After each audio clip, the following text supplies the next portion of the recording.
365 Days of Horsemanship, day 204.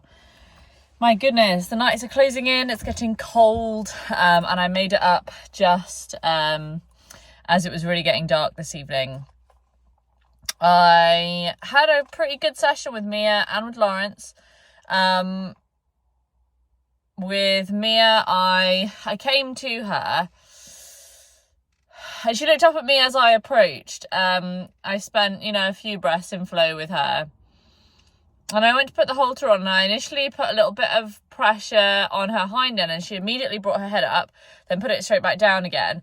And so I then decided to go to the picking her head up off the grass with the halter, like underneath her chin.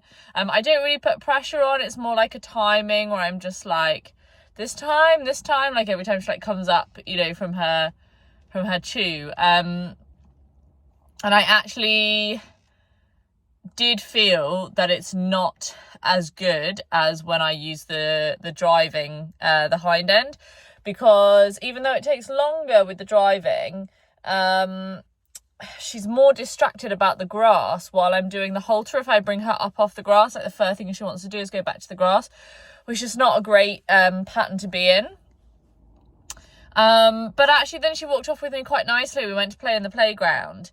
And actually we had quite a nice session. There's something I like about when it's a little bit dark. It's very dark now, and when it's properly dark, it is definitely more challenging. But when it's just that bit where you can still see, actually I quite like it, because I think I have more patience. I don't expect her to do things so quickly. I give her a bit more time to think about what I've asked for.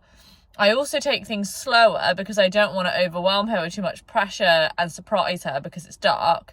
And also it just encourages me to use my ears and my feel a lot more. Like I'm concentrating a lot more on the feel in my hand, and like having a better feel on the rope, or like listening to her breathing or whatever, and listening to the rhythm of her steps. And so it was really nice. We just took a little walk around, did a little bit of backup, a little bit of yields. I tried to keep her quite busy because she was wanting to eat the grass quite a bit to begin with. But then she did actually start looking around at the herd, and there was loads of licking and chewing today, loads of yawning, which is really nice. I got 2 good trots, one in each direction, where it was definitely way longer than we've had before. I would not say it's relaxed. I saw Mia Rodley do at Horsemanship Showcase a really great demo with Holly Barber's horse, Sparta, and showing how to teach this like long and low in the neck, and this more relaxed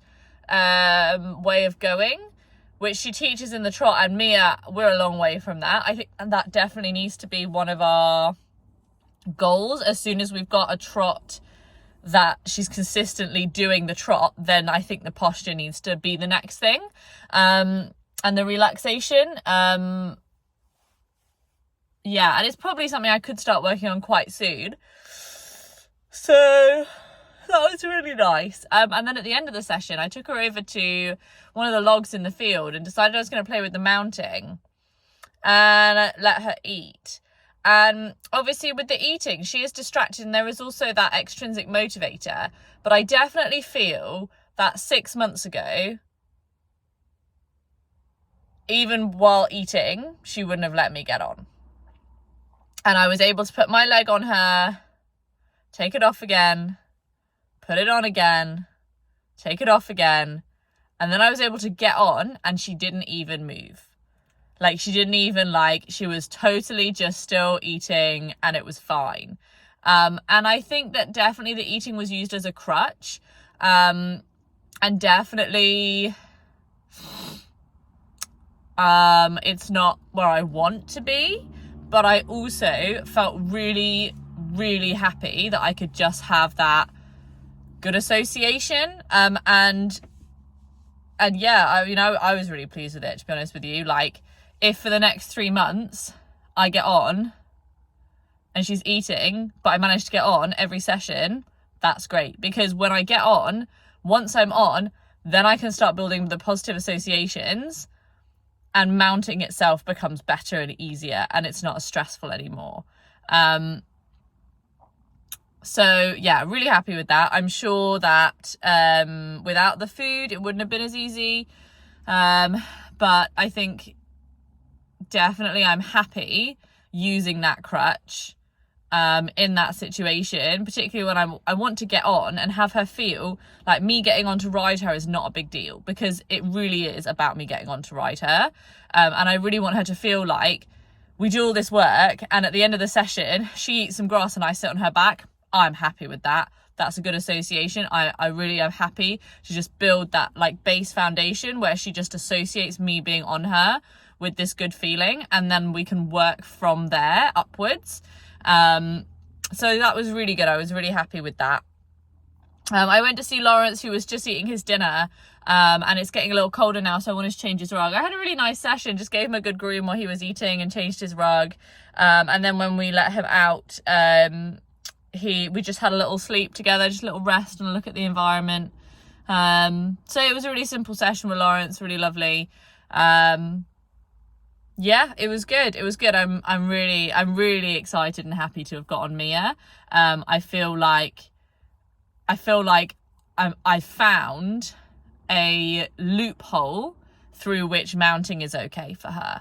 And actually at this point, I feel really comfortable exploiting that loophole. That might change in time, but at this moment, I feel really comfortable with that. And I'm excited to just put some hours in, just sitting on her while she's grazing for 10 minutes at the end of the session, and just putting that association in where me getting on is not seen as being a ton of pressure or associated with doing a load of work or me putting a load of pressure on her or it being uncomfortable. That actually me getting on is associated with the end of the session and the enjoyment of eating. So yeah, so I'm really happy to put that in. I think that's a good thing. Hopefully I'm right. Obviously we'll find out. So yeah, pretty exciting and happy day.